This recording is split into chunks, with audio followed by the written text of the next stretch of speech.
Hello, everybody. Welcome back to our second episode. We actually decided to do another one. The feedback was tremendous, and everyone was super into it, so we couldn't just leave you hanging. I'm back with Ross and Nobbel or Nobbel or... Also add Nobbel and Nobbel to that. All good. And Nobby. Nobby? Nobby is a first. So we're back with Ross and Knobs. And Damn it. Our plan today is we are going to go over the rest of the zones, like we said we'd do, and then jump into dungeons, and then we have questions, we have whispers to talk about, all sorts of things. But we're going to try and focus each episode to be like an hour, roughly. So if we cut and we keep talking, you'll have another episode tomorrow, which means you have another hour.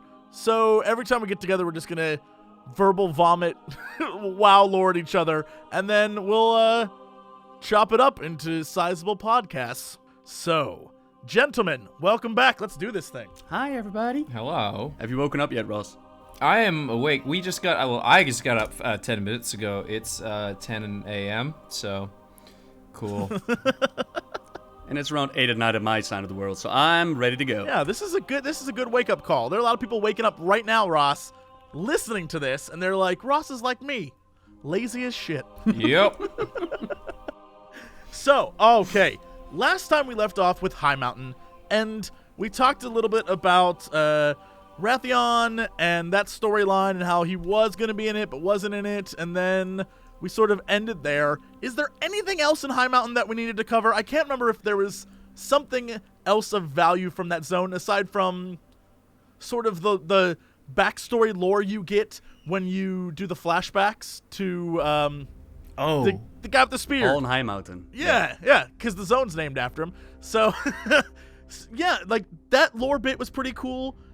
But other than that, I don't know that there was anything of extreme value we got out of that zone. It was a lot of cool stuff, but I don't know if there's anything left to cover. But didn't you mention last time that you really liked the Moosey Questline? I do love Moosey. I haven't done them even once completely. I've only picked them up. Moosey, I think, is really fun, but it's not like a real quest line. You pick him up later on. You instead of finding Moosey, you have to go find the grandmother. So you like reunite the Moosey family. I just thought it was really cute. The Murky quest line is really cute.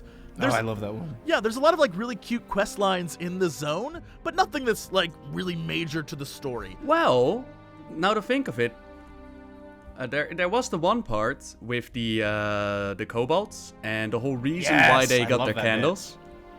Yes. If you later go back there and they talk about the whole darkness and that you can't take their candle, if you later go back there, I don't know if it's for like an order hall or if it's for like a rare spawn, but you actually see one of the void spawns pop up when you douse all the candles. I thought that was a really cool touch. I saw that. That was so cool. I love that idea that they have the candles because they're sort of fighting back the darkness of the deep earth. That's pretty cool. Which also, I think, makes them one of the first to actually acknowledge it and fight against it. The whole keeping a light on, keeping the darkness out. Yeah, I really like that one. And then of we course, murder stealing them. the bones. Yeah, then we murder them and take exactly. their candles. Yeah. Oh, what was the name of the underground clan of...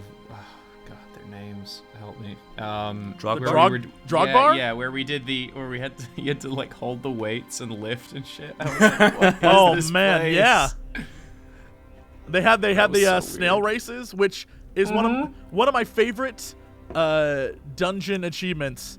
Is in Thorian's Layer, you are basically a Pokemon collector for snails. Yes, But I heard about this. in order to get them, you have to use your tablet, quote unquote, and you just mash them in. You mash their imprints into the tablet. So you're just mashing snails the entire time. It's a really funny quest or achievement. I need to get in on that one. I haven't done that one at all.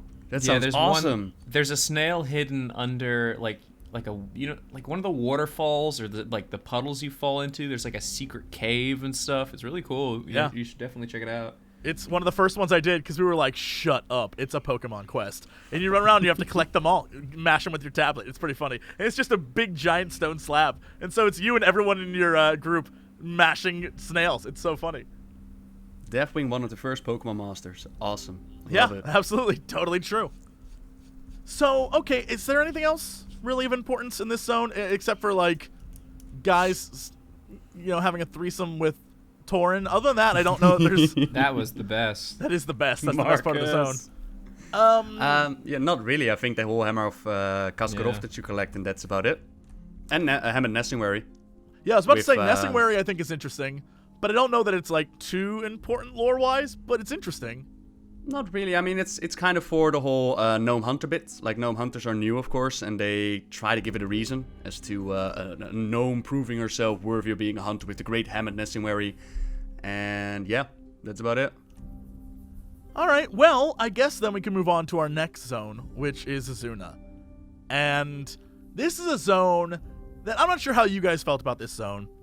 For me, I think this zone was very much like High Mountain in that there were a lot of things here and there to do, but the overall story I was kind of like, meh. Yes. It's just one of those zones where I feel like you either love it or hate it based on what there is to do in it, not because of the overall story. Because really, the overall story is this guy, Prince Ferrandis, stands up to Queen Ajara, and Ajara just smites the entire area and kills everyone. And so the ghosts of Prince Ferrandis' people hate him and hate his ghost. So your job is to help the ghosts, basically. Unhate. Yeah, unhate him. And then there's a little bit with the demon hunters that when you start the zone, there's some demon huntering that goes on where you fight off some demons and stuff. But that's pretty much it. Like, the basic lore of the zone is you're helping this ghost get back his cred with his people, and then he stands up to Queen Ajara in the end. And his people are like, yeah, you nailed it, man. And that's really what happens. I disagree so much. It's unreal. This is like one of my favorite zones during, like I mentioned Really? last time, this was my favorite during beta time. Yeah, man. Like, Talk yes, to the me. premises is indeed to help out Ferrandis, but the little touches here and there and the additional information here and there is just what makes it come to life to me.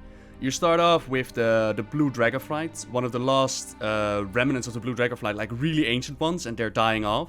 You help them out, and that is where you're first introduced with the Nightborn, Nightfallen story arc with Runas the Shamed. This is technically the first time that you actually see this happen. And this Runas comes off as this shady character trying to eat the little whelplings in his cave. And he's like, oh, adventurer. Oh, yeah, that's quite a mighty weapon you have there. Oh, yeah, it quite hurts. I'm gonna rip your heart out. And then he calms down again and he helps you out and you join him on his questing adventure until the end of that little zone. And he actually ends up in a cave and he's like, adventurer, thank you for making my last moments mean something. I can't even see you anymore. And then he transforms into the Withered. And that was just such a gripping moment to me to see in such a short instance the whole story arc of Nightborn, Nightfallen, Withered. And that was just the start. Then you fly off into the Court of Ferrandis with the spirits indeed. With these this guy where they mention like, oh yeah, one of our people, yeah, he went for a stroll like 10,000 years ago, haven't shown up yet, don't know what happened, can you check it out? And you find out that he's under a pillar somewhere, and you come back, you help out Ferrandis, indeed, because, you know, they tell you to spit on him, and then you go into the academy, and it's freaking Hogwarts, where you start wanding everybody, and he's like, Mistress Nobbel is wanding me, make it stop! And you're like, no, I'm gonna wand everybody. And you pick up a costume, and there's this student dreaming about the mistress giving them the paddle. You're like, not the paddle, not the paddle! And then you move on further on and you go to like the giant area where they have pet battles. And they have this hose in there where you have to out-hosen them. And you can click really simple, like give me the like the fighting chow. Or you can go through the entire conversation where you try to out-hosen each other and insult each other. I love that. And then the minor bit with, if you look at the slaves that you actually save there, a couple Zandalari are tossed in there and a couple of Kaltras Marines, which I'm really hoping is a hint for something to come. And then the final conclusion is you send him into the Eye of Azora and, you know, Ferrandis is okay with his people again. But along the way, these minor touches that you learn, somebody betrayed him from the inside. There was somebody trying to work against Azora in a time where there weren't that many that were doing that. And this guy that betrayed him, actually a boss in either the Court of Stars or the one before that. I love those minor touches. I love the zone. This reminds me of when we actually talked about Heimal, and you were like, don't really like it. And we were like, we love this zone. It's just a flip of that. I think it's kind of funny. But no, you're absolutely right. Some of the things you talked about, the Blue Dragon Flight, there's a lot of really cool stuff in this zone that I loved.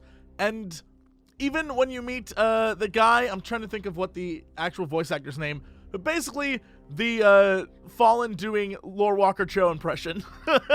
You know, the actor who's essentially Pete on Goof Troop. for some reason, this goes back to what we talked about before with voice acting, they have him doing roughly the same voice. The man can do many, many voices. I don't know. Oh, is that the same voice actor who did Minsk from Baldur's Gate? Is that the same guy? I don't know. That's a great question. Because every time I remember a Lore Walker show came up, my wife Holly. Yeah. Holly's always just like, that's Minsk, and I'm like, oh, okay. Yeah, he's a great voice actor, and he's been doing it for years and years and years and years. And it just cracks me up that for some reason they went with a voice that's essentially Cho, but with a little, like, I don't know, like a little Eastern European twist on it. And I was like, oh, interesting. You always know that it's Cho. Like, it always feels like you're partying with Cho. Yeah. So, and then of course the bit with the imp, where you sign an imp contract. Yeah. That's so much fun. I love that. There's a lot of those little bits that I really, really love. But I think overall with the zone, it's a very simple storyline. It's not too complicated, too lore-filled.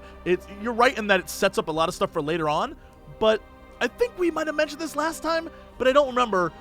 I know that we were talking about it, though, that this was supposed to be the first zone, the first place you went to. Is that correct? So yeah, there were hints of that, yeah.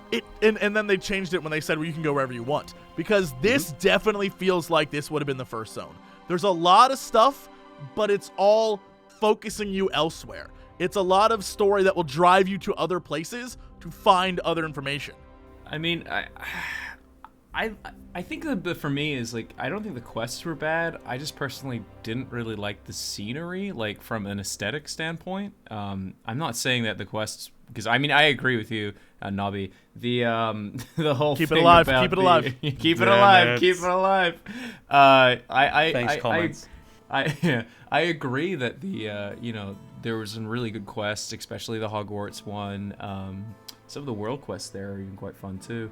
And that moment when you're running back to the Blue Dragonflight and there's just that horde of like basically fucking elf zombies running towards them. That was that moment where I'm like, oh no. Yeah, fighting the dragon on his body, climbing on him.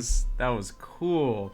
Yeah, I just, something about it. It just felt so like, I know maybe dried up and dead is kind of the best way to describe it, but I guess that's kind of what the zone. Yeah, that's the point. Yeah, I know, but like, for me, it was the last zone I went to, so everything else had been like, so like pretty and cool, and then I got there and I was like, aesthetically, I don't really like this zone, but I didn't not, I guess I should probably reiterate that I loved all the leveling zones in Legion. That just happened to be my least favorite, but that doesn't mean I hated it, if that makes sense. It's still amongst some of the best zones I've played. I'm with you on this. I think that might be it too. Azuna was the last zone I went to as well. Yeah. And that might have something to do with it, because it wasn't that I hated the zone, it's just that I was like, there's something that I just can't put my finger on that I'm not too keen on this one compared to the others. It could be because all the factors of that zone, the way it looked, the stuff that was happening in it, compared to the other ones, having done those already, it felt like it was lacking something, and it could be because I did it last compared to any of the others. That's interesting. Yeah, and I mean, I did like, I did like the foreshadowing for like how it was, and I kind of liked that I did it last, because obviously that led me into Saramar, because we were being introduced to the addiction and the need for the mana crystals and all that stuff. So it felt like a good segue to Saramar, but yeah, I don't know. So I mean, yeah, it's such a, but you're right, it's such a vital zone, because if you skipped it for whatever reason, you would be kind of screwed, because you wouldn't understand what the hell's going on once you get to the end zone hub, you know? Right. How come? Oh, because we were introduced to the like their addiction and everything, and how they turn into these little goblin people. Goblin people, you know, monsters. Well, it's nightfall. I'm sorry, I'm very tired. It's nightfall and night. What's the order? Nightfall, and Nightborn, then Nightfall. Withered. So But we get to see that transformation. Don't you feel like Suramar itself does a proper job of setting that up? I agree. But sometimes, you know, it's nice to have a little bit of foreshadowing to that, because I tried to avoid spoilers for a lot of the zones, and even though I was in beta, and when it came to that happening, I was like, oh shit, like that's what these things are, and then I don't know. It felt really organic because I did it last and then went to Saramar. It for some reason for me that felt like it felt really like a nice order of things. I don't know, but maybe doing it last. I don't know. I didn't hate it. I liked it. I think that's the whole premises for all these zones. Like, even though I'm like High Mountain, it's still a fantastic zone, whereas you guys with Vazuna has the same feeling. And I like the whole aesthetic bit as well, that you felt like less pretty than the other ones, because that's the whole setup of the zone. This is a territory, unlike the other zones on the Broken Isles, which was actually destroyed before the Sundering by Azara because of the betrayal. So good job on Blizzard for getting that across. And I think it's also something to say that everybody has their own favorite zone, which means that overall they've delivered to nearly everybody when it comes to like, oh yeah, this is something for you, this is something for you. It's quite nice.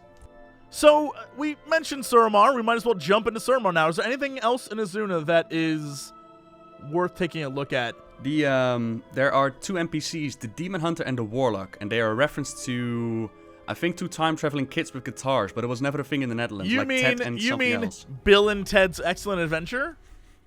Those guys. Yes, have you done their achievement yet? They are in every single zone, and they go around. Yeah, they're in every single zone, and they go around and are like tracking down demons. And I think it starts in Azuna. I'm not sure what zone it starts in, but you meet them up on a hill, and they basically send you on like it's not an official quest, but hey, we're gonna be around all of these lands hunting down demons. So if you see us, give us a hand. And it's pretty cool. It's an achievement that you can find. I have not come across that. Whole reference to it, because I remember the ERB video that I've seen of it, but it was never a show here. Like, what is it referencing? Is it just like some teenage kids traveling through time? Yeah, basically, it's Bill and Ted's Excellent Adventure is one of my favorite movies in the world. The basic gist is 2 flunky dudes who have a really awful band think they're going to get famous through their band and not school, and so they suck at school, and unless they do this final presentation perfectly, they're going to fail, and one of them is going to be sent off to a boarding school, like a military school.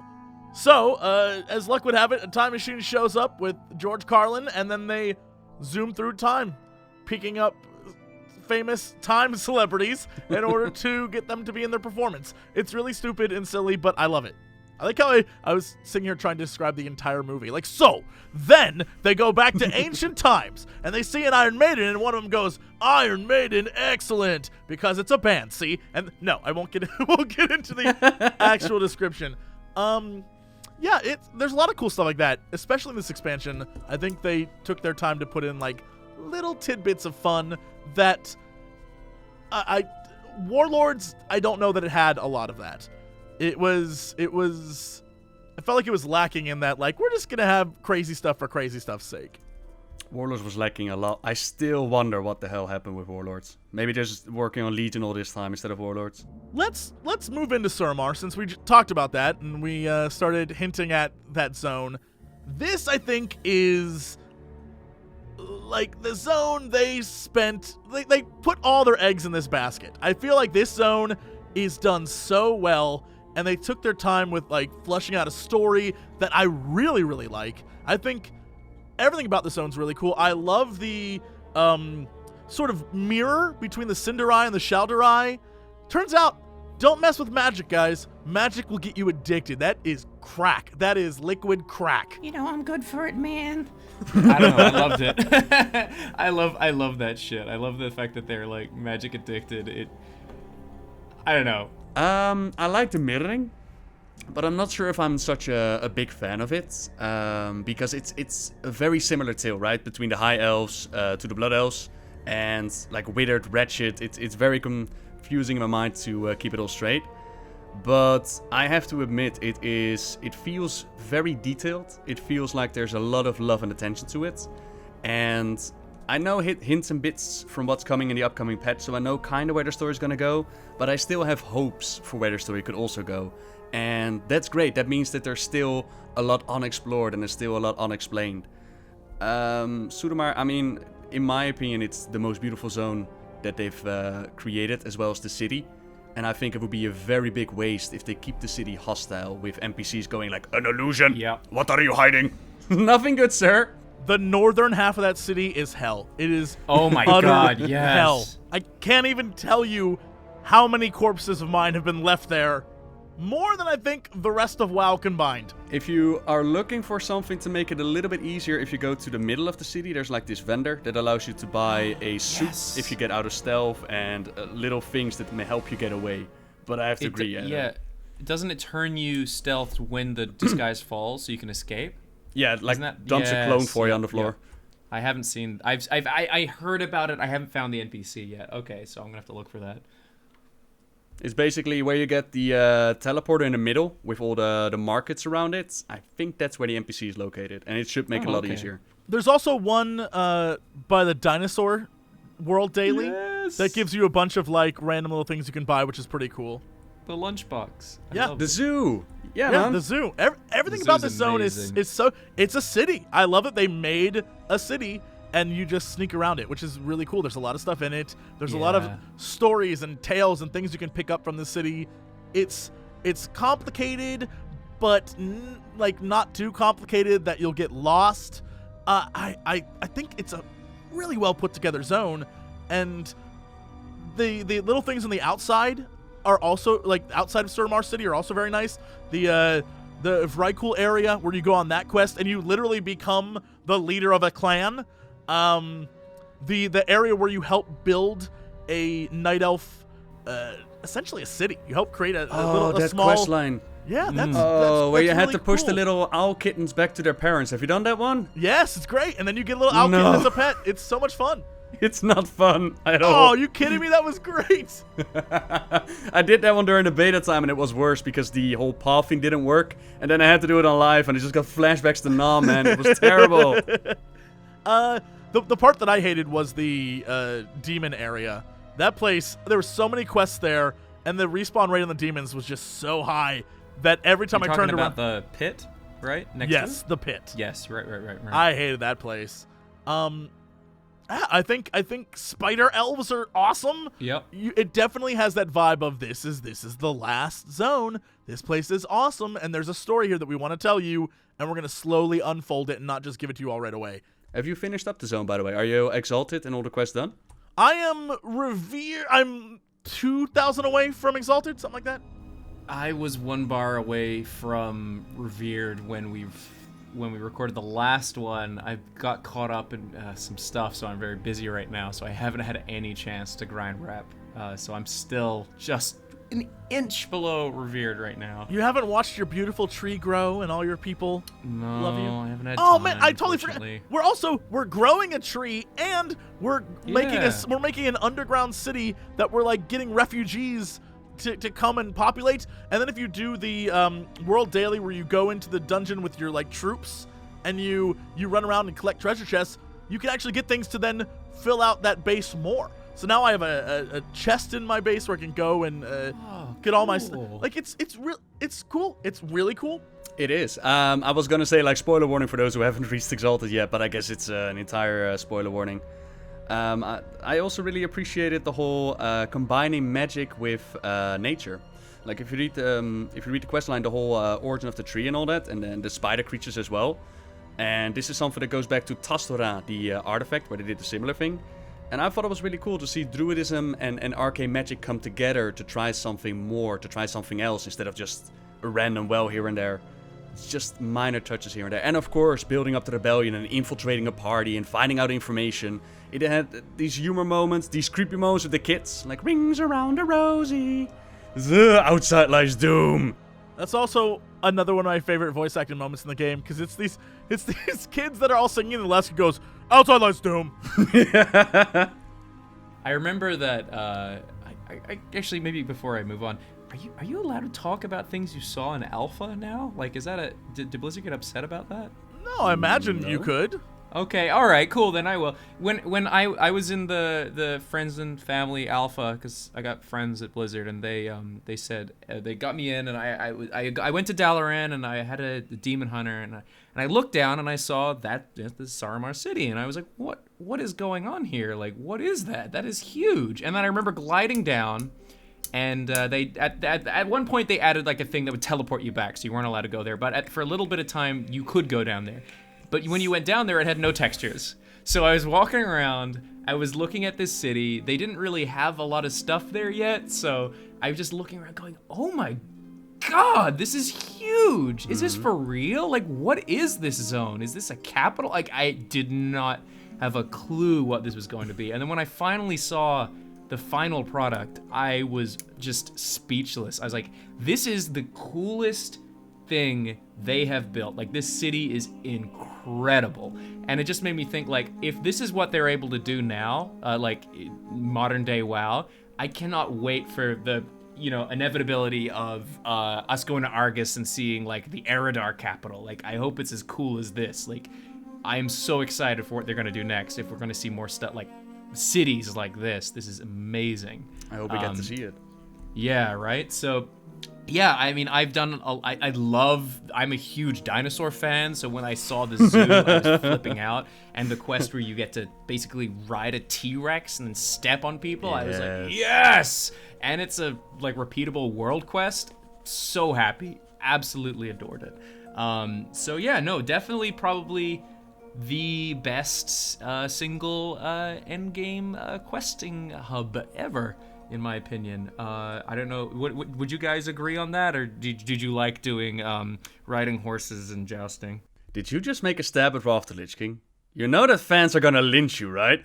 I like Wrath of the Lich King's my favorite expansion, and I have the Crusader title. So, what's up? I rode all those horses. I think that this zone benefits from a lot of what I think we're going to do in Warlords, which was, if you remember, wasn't Karabor and whatever the hell the ogre place was. Oh, Jesse, the open wounds, you're ripping them open. I know, but if you remember, those were supposed to be not garrisons, but like cities. Capital cities. Capital cities.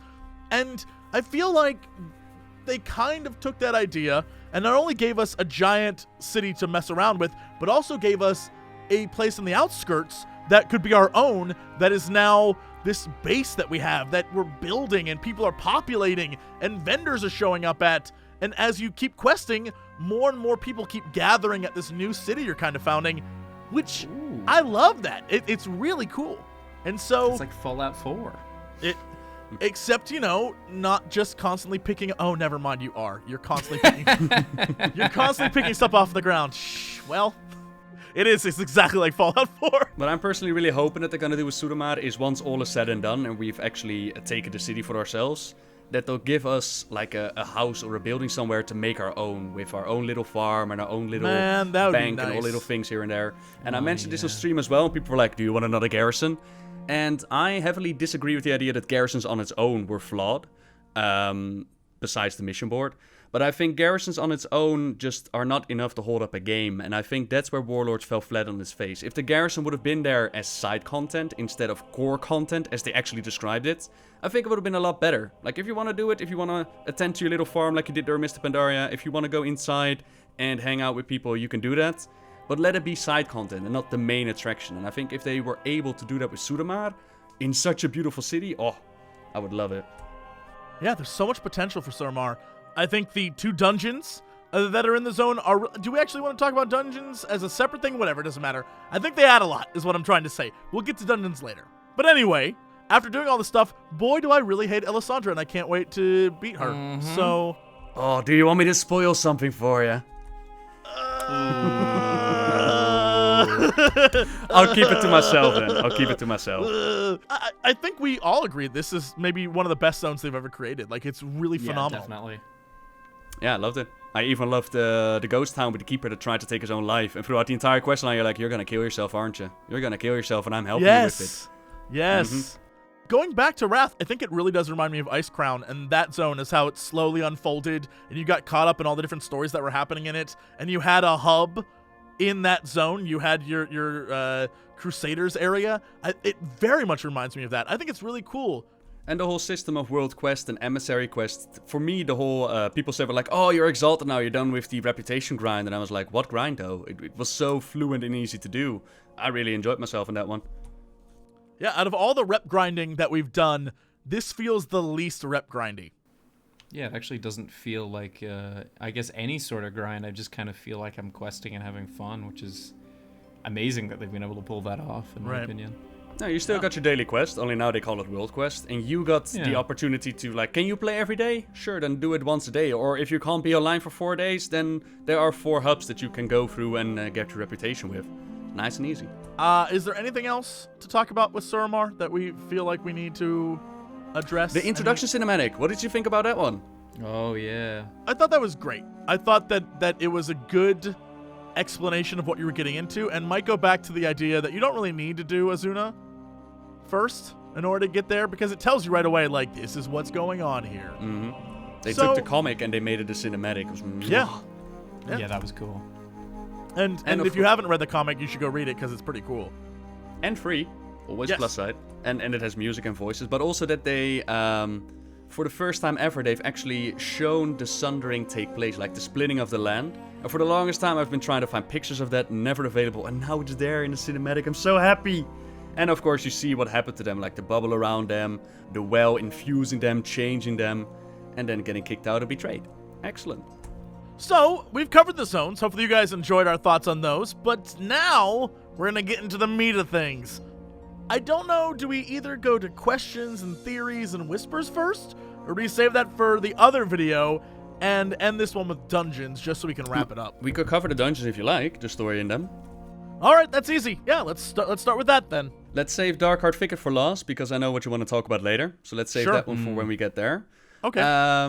Then we have Eye of Azar and Azuna, the island where you go around collecting the Tidestone of Golganath, with the seagulls that murder you if you AoE. Oh God! Prop memes around. Wait, just I'm gonna mention this. In the loading screen, whatever developers were from Blizzard were working on that particular dungeon, someone thought it so funny to put a little on the loading screen, a little happy seagull in the corner. I'm like, you know what those things. Yeah, were you put know what there you for. did. You know, asshole. You know what you did. I was just gonna say, I thought that the dungeon was fun. It had some interesting stuff, like the wind blowing and all that. Like, I'm not much about mechanics, I'm more for the story there. And if you go through the Death Knight campaign, at some point you actually go there to collect a necklace. And in the dungeon journal, they described that one of Azara's handmaidens sacrificed herself to become the Wrath of Azara. And they actually gave a name to it. I think it was like Lysandra or something like that. Which was a nice touch. But overall, cool island. You're fighting against Naga. Overall, pretty cool. Yeah, there's some stuff there for Shaman as well, but it's not nearly as in-depth. It's just, you gotta go find this thing because we need it for defeating elementals so we can get them all on our side. It's like, okay. You collect some water in there, yeah? Yeah. Oh, mages do the same thing as well. So, yeah, overall not a particularly lore-heavy zone, but very cool, like a hint at what's to come. And the conclusion of the storyline in Azuna, where one of the guys gets away, and so you basically have to track him down inside the dungeon. Yeah, one of the first you kill. Yeah. So then I think we definitely should. Let's go to Stormheim. No, we're already there. We're already in Azuna. So, Vault of the Wardens. Let's talk about that. I think this zone is really cool, if only because if you played as a demon hunter, you've already experienced this. And so you're going back in, and you get to go confront Cordana again. So it's not necessarily a lore-heavy dungeon, but it is the culmination of a pretty lore-heavy event of Cordana betraying everyone. And if you played a demon hunter, to go back there and see how this place has changed since you escaped, how it's just fallen to corruption and ruin, and Cordana's just living in the dark, that's really cool. Remind me a lot of Tyrande in the End Time dungeon with the light going around. And Absolutely. I like that we got to face Cordana. Although in the case of Cordana, it's very tragic, to be honest, what they did with her. It was all of during Warlords of Draenor, she picked up an orb, and it's like, yep, you're evil now. Despite all the other things that you did, you're evil now. And she teams up with Gul'dan, only to later show up there. And another side note from the Death Knight campaign, which I just finished up, which is why it's fresh in my memory, is you make a follower called Rotgut, and you actually use an eye of Cordana inside that creation, which I was like, ew, she's watching me now. But also kind of cool.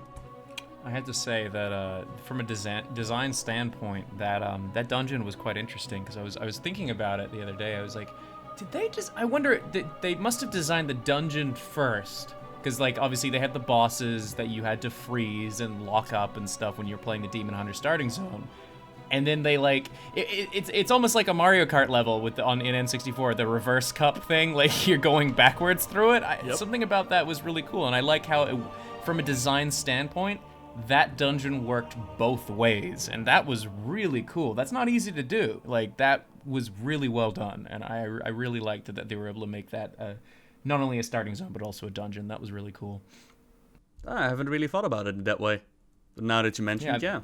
I mean, it's the only dungeon I can possibly think of that you can go both ways through, and the design of it works perfectly both ways. That's pretty cool. Let's move on to, I guess we'll go to the Stormheim ones then now, since I'm already thinking ahead to that. And Halls of Valor. This is a weird one. This is a dungeon that I like. I think it's pretty cool. It's beautiful looking.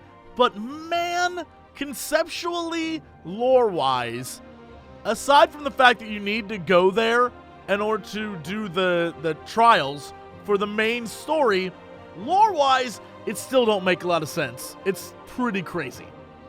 I like it. I like it. I kind of wish I had a shadow priest to try out that thing I heard about. You know what I'm talking about? I think we might have talked about it in the last one briefly, but if your weapon will tell you to ask him basically about was it Loki whatever, and then he'll kill you. I think that's hilarious that they put that in there. Yeah, I don't know. And as a whole, like, there was one part that I was speechless at was you know when you had to go hunt the big wolf on Fenrir. Right side? Yeah. When I entered that portal and we went to like basically the forest, the hunting grounds, and you saw these giant mountain peaks in the background and the forest, I was like, ooh, I want to go there. Like, it looks so cool. I think that was the first time, not first time, but one of my most memorable moments of just like, damn, this looks good. That looks so good. It's very pretty. It's a very pretty dungeon. I like it a lot. Yeah, aesthetic-wise, it's definitely beautiful. It has like the colors going on and the statues and the Valkyria. I'm wondering for the story, like this is the place where Odin was locked away by Helja. And this was a piece of Ulduar that he lifted up in the sky where he was going to make his Valajar. And then you get to the piece, and a lot of people commented on it as well. Once you get to the piece with the Titan Keeper that transforms her. Do you remember her name by any chance? Hydra, something like that. Herja, that's right. it, yeah.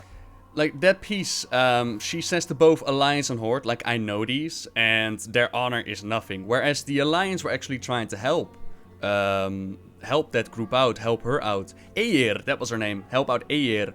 Whereas the Horde was actually helping out Sylvanas. And a lot of people were like, yeah, but I'm not Horde, why does she see me the same way? Oh, I had a question about that. Yeah, because that's actually something I wanted to ask. Because when I'm Horde, so when I did it, they said, don't trust them. I was like, right. And then everyone in my group was like, what do they say to Alliance players? They say the same thing? Exact same thing. Yep, no custom dialogue made. Yeah, exactly. So apparently Aegir doesn't see the difference between Horde and Alliance. And she's like, yep, they're all the same, don't trust them. Like, okay. So that piece is definitely there. And then, of course, there's always the backstory of Odin and Helja. And I don't like Odin. I don't like what he did to Helja. I don't like the whole character. And yet you have to be there with him. You're like, hey, Odin, buddy, how you doing, man? Same for Warriors. That's your order hall. I'm like, I don't like you, Odin. Go away.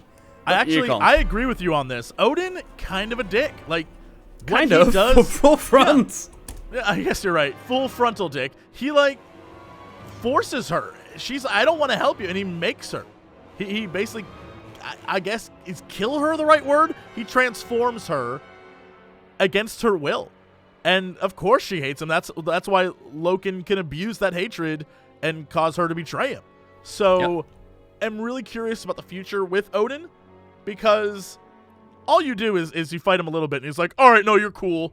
And I guess the next time we fight him, it's a little bit more. We hurt him a little bit more. But do we actually beat him next time? I don't know. I've not checked out the PTR like that. I didn't want to spoil it myself. Yeah, I'm no spoils here or there, so I have no clue. But I'm very interested to see what happens with that storyline. And, yeah, I think it's just a cool-looking zone. And it's also the whole, the parallels between Helja's story arc and Sylvanas. Like, both of them created by someone else. Both of them put on a dark path for necessity, for revenge, kinda. And both of them hell-bent on bringing down, in Sylvanas' case, it was Arthas the Lich King. And for Helya, she's like vengeful towards Odin. And to see her work together with Sylvanas, it has such potential for future storytelling. This fits in great with my theory that Sylvanas and Helya do belong together. Pull her down. Pull her down in the underworld. That's the last we'll see of her. That's a cool way to go. She is your war chief, though. She is our war chief, yes. Look, my war chief died. My war chief is dead now. Aw, poor Vol'jin. In the raid, the upcoming raid, we go back to Helheim, correct? Yes, what I've seen in the preview, I don't know the details. Like I said, I didn't want to spoil myself, but there's apparently going to be these trials. We're going to fight off against Odin and Helya and her beastie, the one that you have to sneak past as a disguised as Gavaldi. The one that I failed to sneak past. I got lost. I did it the first time. It was like, oh, well, that was easy. Got lost, went back around, tried to get past him again, and he insta-killed me. I was like, oh, that's what he you gotta does. Be dressed as a kale salad, man. If you're not the kale salad, you get eaten. Yeah. It should be the other way around, but yeah, whatever. He's not healthy. That dog he has 3 heads. There's nothing healthy about that dog. So let's talk about the Maw of Souls if we're going to talk about Helheim. This is my favorite dungeon in the entire game right now. Same here. It is. I love this one. Super well put together, incredibly fun, and not only is the first boss a boss you've defeated before who has then been sent there, so you beat him again, and he hates you for having defeated all of his people in Northrend, which is awesome. Then you go on the Ship of the Damned, and your last fight is with a giant tentacled sea witch, and it's amazing. Everything about it is so much fun. That moment where she enters the battlefield with the storms in the background as she climbs on top of your ship. Just for that moment, not even mechanic-wise or layout-wise, just that moment for me. And then when you're fighting on a ship, you can look at the distance, see tornadoes and all that. It's beautiful. I have a question. So, and I'm so sorry because I haven't had breakfast, so names are just falling out of my brain right now. The Warlords of Draenor dungeon where we were on the train. What was that called again? The depot?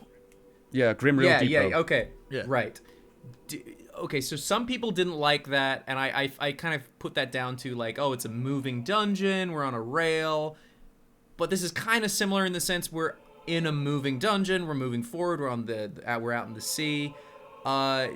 Like a lot of people said they had motion sickness problems with the train one. Do either of you guys have motion sickness? Because I don't. So I haven't had any problems. I didn't get seasick playing that. Have there been complaints about people getting sick from playing that dungeon? Well, I've heard some complaints about people actually not being able to look forward on the ship. So instead what they do is they look at the cabin instead of looking at the motion waves. Interesting. So that's been a thing. But personally, I haven't experienced it. I know that they beta tested for it, and I know that they were paying attention to it. But apparently still people can feel that motion, and they turn the camera around or they look at the floor. Right, interesting. No, it was something I was concerned about. I was wondering if anyone had problems with that, but interesting. I think they even did like a promo run between America and Europeans, and I think they even mentioned it during that one, but I'm not certain. Next on our list, let's go to Thorian's Layer, because that's the lone dungeon in High Mountain. And, I mean, really, it's just a culmination dungeon where you're chasing down this guy who has the hammer. The only lore there that really inspired me but also aggravated me was the fact that your Black Dragon friend straight up just ditches you. Like, he just, you get to the end and he's like, well, we got here and, I could help you fight Dargrul, but I have stuff to do. And then he vanishes, shows up at the end of the fight and is like, yeah, so I'm going to go deal with some family matters, which is awesome, by the way, because hopefully that means some cool stuff. But he's like, I'm going to go deal with family matters, and then vanishes. And that's it. Yeah, they could definitely do more on the whole Black Dragon part, considering whose lair it is. And instead they decided to focus on the Drogbar, which is something new. Apparently, Deathwing had Drogbar slaves. And I haven't been able to find the origin of the Drogbar yet. It could be something elemental created or something else, but at least they were enslaved there. And you can see that there's a difference between the mighty, I think we talked about it last time as well, the voice acting, the mighty Drogbar and the ones with the very elegant voices. Please, sir, no, do not hurt me. We need more food! But we're so hungry. I don't even care, give me food. And scene reenacted.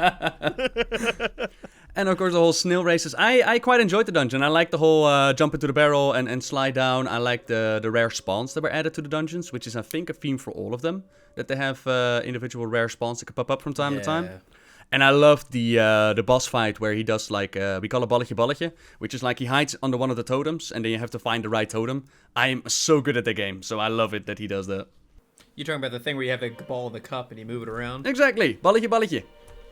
I'm sorry, what? I've never heard it called that in my life. Balletje. Bollicky? Nee, Bollocks? It has its sound. Balletje. What are you talking about, Nobby? Bullet What shit. are you doing? Exactly, Bullshit, Ross got Nobby. it. Bullshit. Nobby, you're great. So yeah, overall, really enjoyable dungeon, but could have done more with the lore, to be honest. It's nice, at least it's nice. It's cool to see the Drogbar pop up, but why are the Drogbar? Why are they a thing, and what is going on there? It's more very focused on follow the hammer, get out of there. Man, there is something with the Shaman Quests in this zone. First off, you have to. There's apparently an amulet that either was created by Loken or belonged to Loken that's in this zone that you have to get as a shaman. But more importantly, I don't know if it's a High Mountain Zone quest or if it's a Shaman quest, because they all started to blend together for me. But something about it's either a scale of Deathwing or a bone fragment of Deathwing. And I'm really curious because there's also a giant skeleton in this area as well.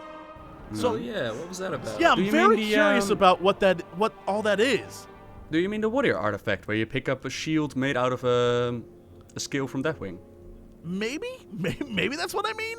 I can't remember this. I did this day 1 of the expansion, so this is a while ago, and I can't remember exactly. I'm trying to look it up, but I'm failing miserably.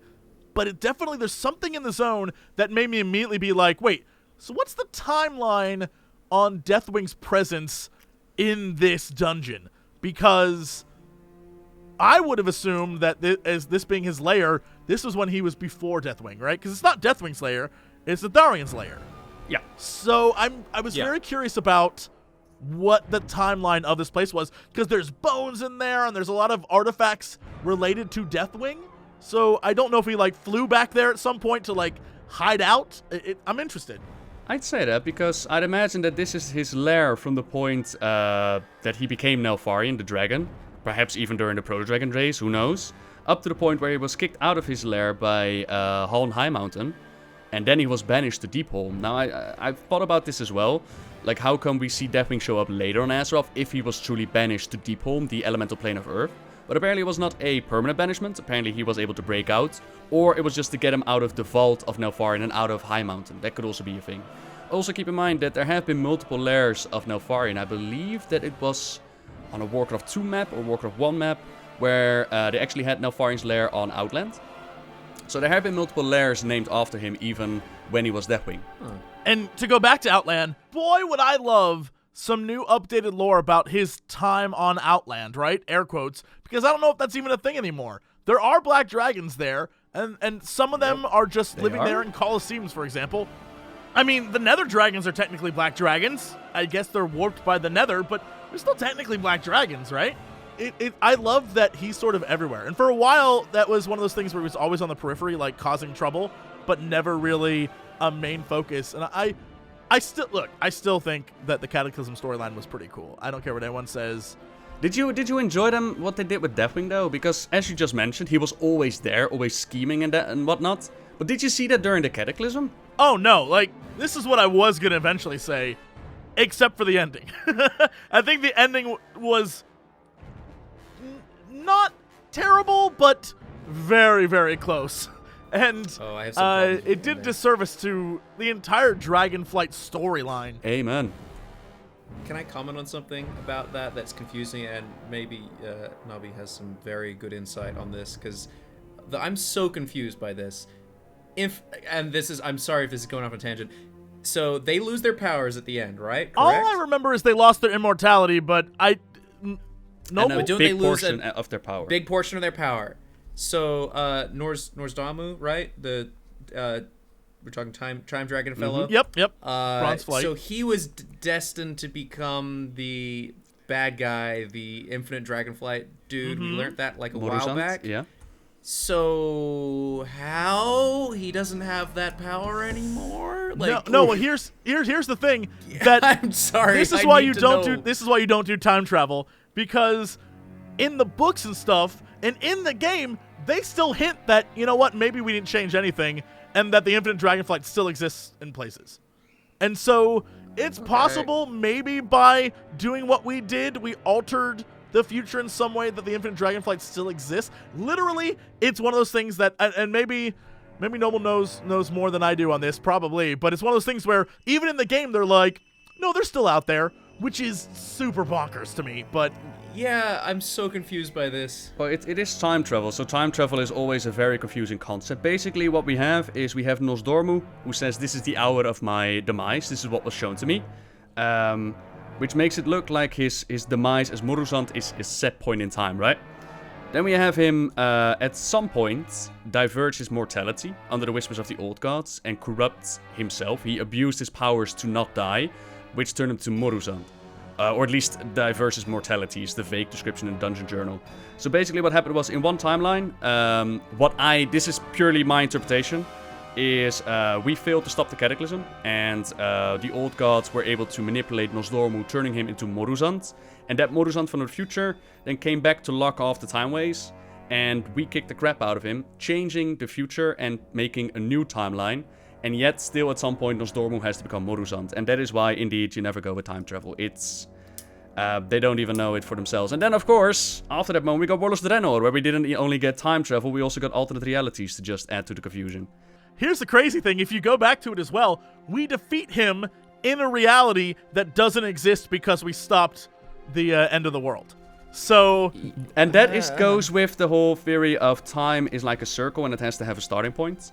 So the first time that we defeat him, but that goes into time travel theories, and I think we should bring it back to to the Legion lore and Neltharian's Lair. I think we were. Let's come back. Let's come back. But I will say, one of the interesting things is, in that fight, when you fight him in the sort of like end time, like super destroyed world, he mentions that we're all dummies, and like by defeating him, there's worse stuff coming, which I think is a really cool... I always love that in a story where they're like, oh, you guys don't even get it. Like, the things I've seen are way worse than this.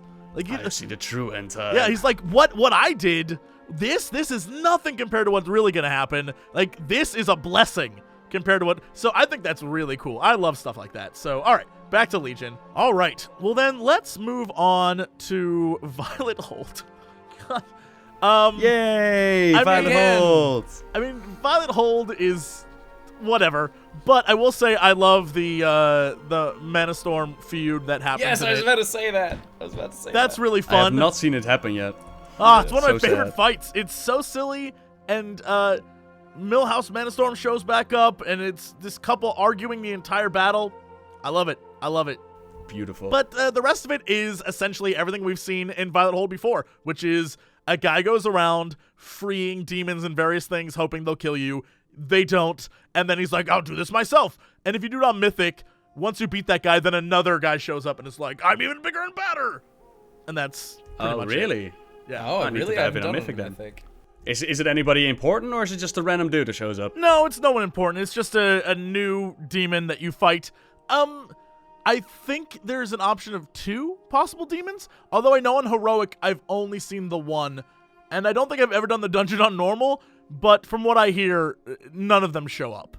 So it's possible that for Normal there's no second boss, or second last boss, and then for Heroic there's one type, and then for Mythic you can get one of the 2, which brings up the point, I guess. Are there any actual important things about any of these bosses in this dungeon? No, not really. I mean, there are a couple of bosses here and there, but most bosses are just references to other bosses. You got like the Anubarak clone, and you got the Vampire Queen clone from ICC.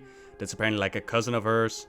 The Blood Princess, yeah. And then Festerface, which is like the one that didn't make it into ICC. Oh, no, I heard it was... Someone told me that it was both of them combined. Like, they took the remains and stuck them back together. And I'm like, is that right? That doesn't sound right. I thought it was supposed to be like one of the tests that failed. I think that was it, interesting. to be honest. Yeah, it sounds right. Someone in my guild was like, "Oh no, it's the remains of both of them stuck together," and I'm like, "Where did you hear that?" And I haven't heard any confirmation on that. Okay, yeah. That would be an amazing boss, though. Yeah, that'd be. So the last guy, the final boss fight is Lord Mal Gath, which is the Gul'dan baddie that shows up, one of his orcs, and then after that, on Heroic and Mythic, another boss shows up. And that is the invasion commander. So they jump in, they kill that dude, and they're like, if you want to do something right, do it yourself. And this can either be Fellord Beatrug or Betrug, whichever.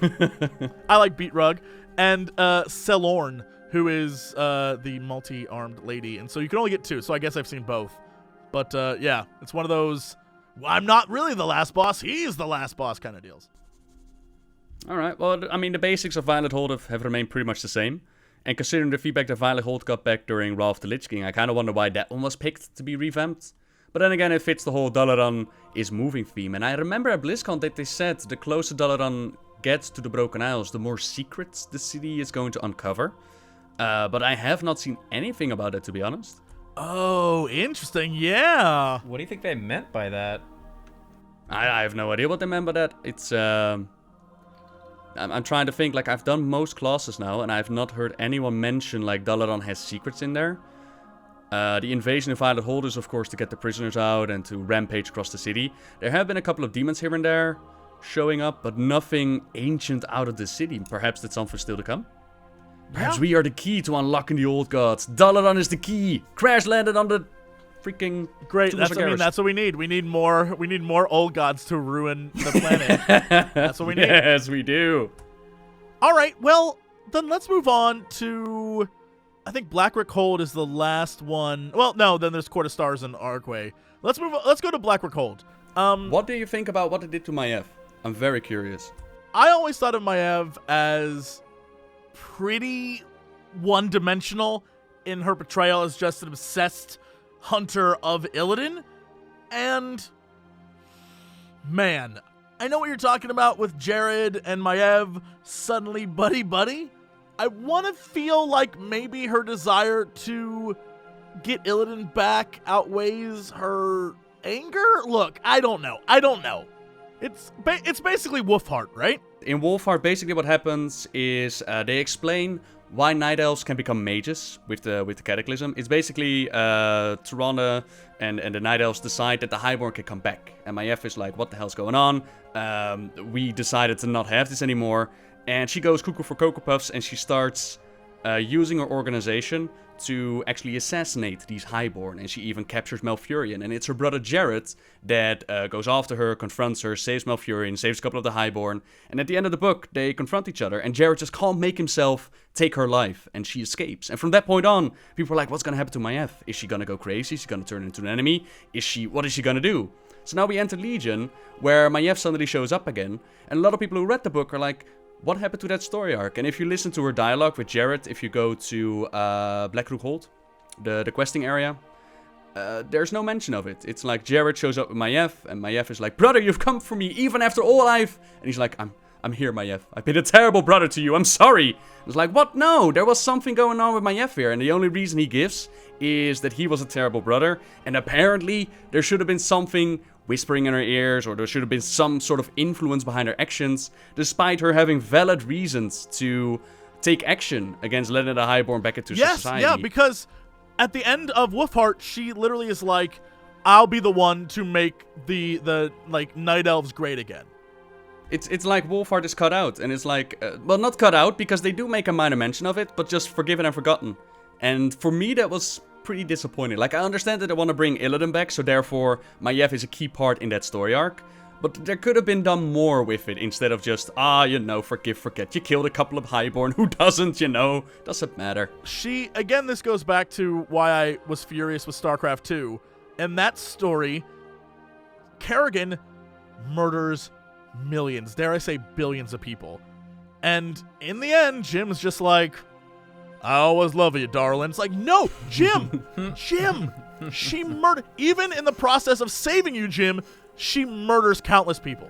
Like, she is an unforgivable, she's an unforgivable character. It doesn't matter that she's hot. She's pure evil, and just because she's evil that you're into doesn't make it any better. And I feel like this is oh god. I feel like this is one of those things where Blizz does this a lot in stories, where they just set up a thing and then go a different direction because I guess maybe they have other plans and motives, but you can't forget the past that easy, right? Like, so many retcons end this way, where it's fine now. No, it's good. So that's why I was wondering. But yeah, considering the things happening. And then we move into the dungeon, of course, after saving Maiev, who has been taken. Basically, the storyline goes, Maiev and the Demon Hunter starting area. She shows up there. She says, like, Illidan, steal my charge! And she goes after him. They take Illidan into Blackrock Hold, where they separate his spirit from his body. And they bring all these ghosts back, which we go in and we go Ghostbuster style and we cleanse the place. We see another Demon Hunter, which is, I think, like a great-granddaughter or daughter of Ravencrest, who is now turned to their side. We take her out, and we clean up the place. That's basically what goes on there. It's one of my least favorite, not because of what happens in it, but because that damn staircase. F that thing. It's just this winding staircase thing. It keeps going and going and going and going. Oh, it's just... I think it's a boringly designed dungeon, but with that, I think the stuff in it is kind of interesting. I like the idea that all of them have been manipulated by a dreadlord. I like the idea that they're like, we have to defeat these invaders because they're the problem. I think that's pretty interesting and kind of cool. But the dungeon itself, I just couldn't have been more bored to be in. I was like, oh god. I mean, I generally like dungeons that are based in like holds or castles or stuff. Like I like Scarlet Monastery. I like anything that makes me feel like I'm storming a castle. But for some reason, that just something about that dungeon, it didn't really feel right. And I haven't quite. I've only done it once, honestly. I don't even think I've done it on Mythic, and I just kind of need to go back and figure out what is it about that dungeon that bothers me. Maybe it is that it's like a little too linear and it's drawn out. I don't know. Wait till you have to do the achievement where you have to go back multiple times. So there's 6, I think, notes. There's 6 notes in the dungeon, and you can only get 1 every run, and they're randomized. So oh god, you have to go. I had a friend who needed 1, and he ran it 40 times to get it. 40 times. Ugh. That is. So you've been achievement hunting then, yeah? Oh yeah, I'm in full-on achievement mode at the moment. Loving every minute of it. I actually am having a blast. Sometimes I wish I would play on the US side. Sometimes I really do. But those achievements are still on the to-do list for Legion content. First gotta level up all those beautiful characters. I think if you get like all dungeon achievements, indeed the hero one, I think you also get a skin. Speaking of skins, by the way, have you gone for the hidden artifacts yet? Are they fun? No. I have, and shout out to Blizz for making the most intolerable thing to find. So one of my friends who plays a Death Knight, he was on that crazy train this week where everyone found out the new skin that you could find. The unholy one. Yeah. The hook. Yeah, that hook thing. He was on that real quick. I was thoroughly disappointed and frustrated because I was looking around the internet because as a shaman, an enhancement shaman, one of ours drops from a world boss, which there's one a week, and of those world bosses, no one knows if you can keep farming it over and over and over again, or if it's just you get 1 chance a week. And apparently, it's only from world bosses that are in the water. So it's one of those things where no one knows how long it will take. Some people are getting them. No one has answers. People are curious if you can just keep farming them over, but no one can confirm if that works. So it's just me trolling forums like, should I waste my time doing this or not? It's a giant pain in the ass. I am so mad that ours are related to a thing that happens once a week. It's such a shame that they made those decisions, because even the Retribution one, the Corrupted Ashbringer, as much as I love the questline, even that one has like a slime with a 16-hour spawn time. Like, who in the design team was like, oh yeah, that's fun, let's make people 16 hours wait time. I'm sure they'll appreciate it, and not even that. On top of that, only 5 people at a time could tag it. They've changed that by now. Now apparently 40 people can tag it, but still, why make people simply wait for something to happen, or randomly farm it with who knows if it's gonna drop? That's no fun. Here's the thing, it reminds me of way back in the day of like EverQuest and stuff like that, where when you think about what Blizzard did when they created their game, they wanted to not do that. They were like, we don't want that to be part of our game. So now that it's part of the game, I think it's really funny that it's just full circled its way back here. I I actually haven't researched the unholy hidden artifact. Do you know the specifics of how it's done? Or in like short words? What I got Unholy Decay, I think that is if you spawn your army of ghouls, there's like a specific one that can spawn amongst that group, and I think that one starts your quest chain, I think. Really? Huh. I did not know that. But again, don't quote me on that. I think if you go to Google and type in like Unholy Hidden Artifact Appearance, there should be a guy pop up. Interesting. Didn't know. Alright, shall we get back to dungeons? Yeah, let's get Sure. let's take it back. Let's go to Arkway. This is a pretty straightforward dungeon. You can only get it once you reach 8,000 honored with Nightfallen.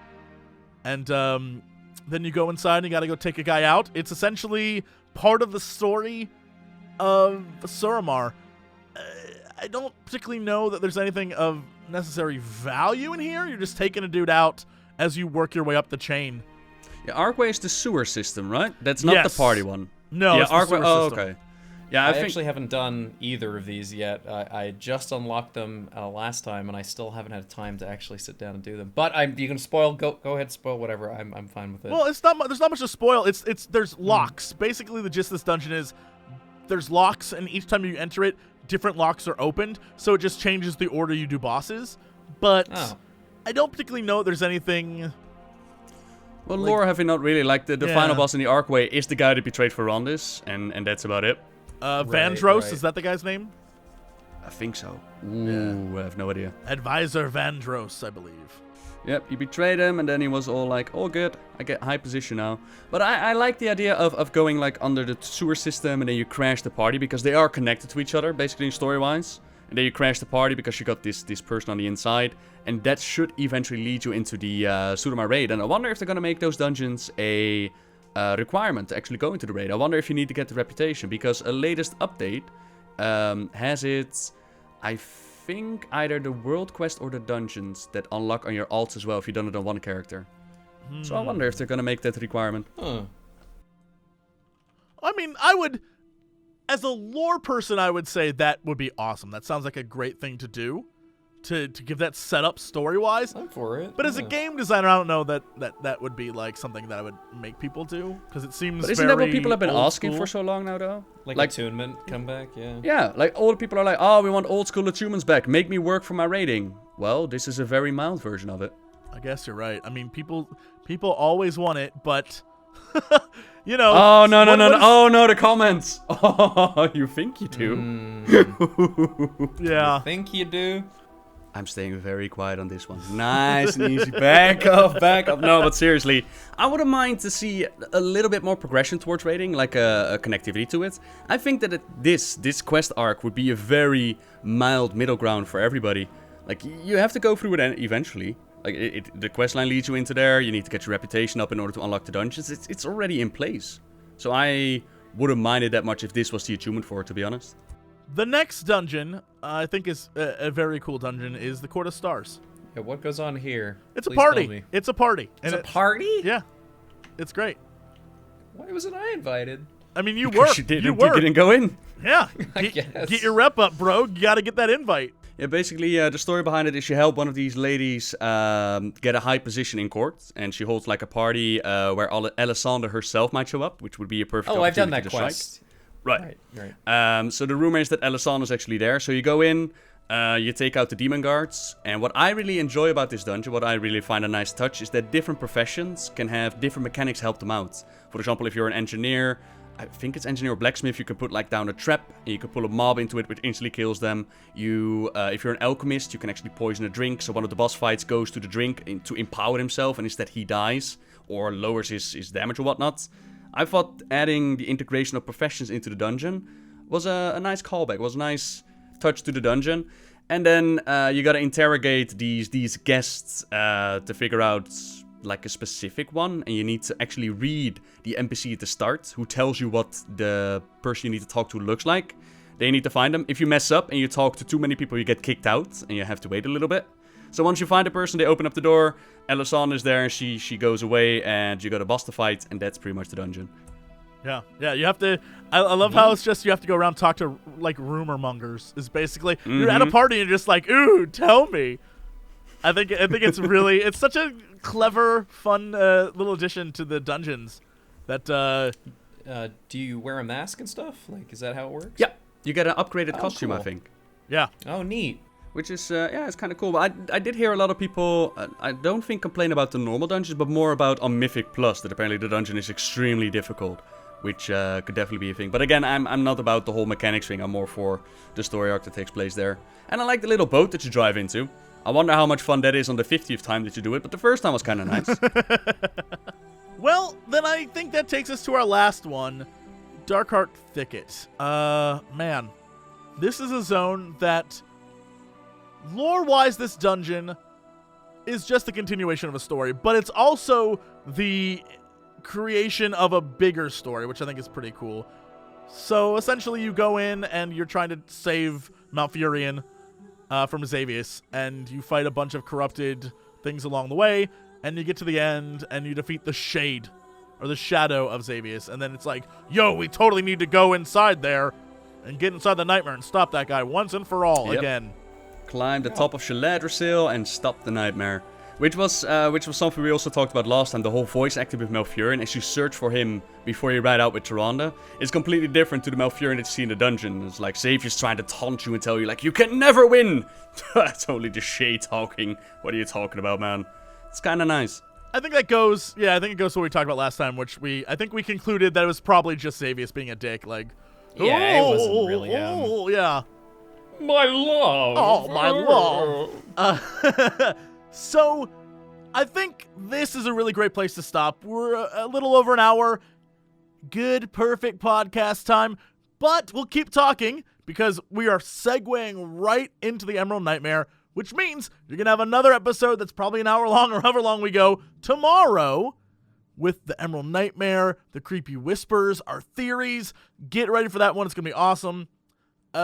We thank you for listening, and we'll see you tomorrow. So, as always, to be continued. UFO Commander, we are the future. We're gonna take you to the future. Then we're gonna get to the future, where everyone talks like they're from the future. UFO Commander, we are the future. We're gonna take you to the future. Then we're gonna get to the future, where everyone talks like they're from the future. Hello there, old sport. Me, just got the number one out of the land. The mean, please, the tip-top shape, I'm swell shape, and I'm gonna make a fortune for my ass for balls. Shut the balls up! UFO Commander, we are the future. We're gonna take you to the future. Then we're gonna get to the future, where everyone talks like they're from. Jump the balls up! UFO Commander, we are the future. We're gonna take you to the future. Then we're gonna get to the future, where everyone talks like they're from. Jump the balls up! Give me that! No!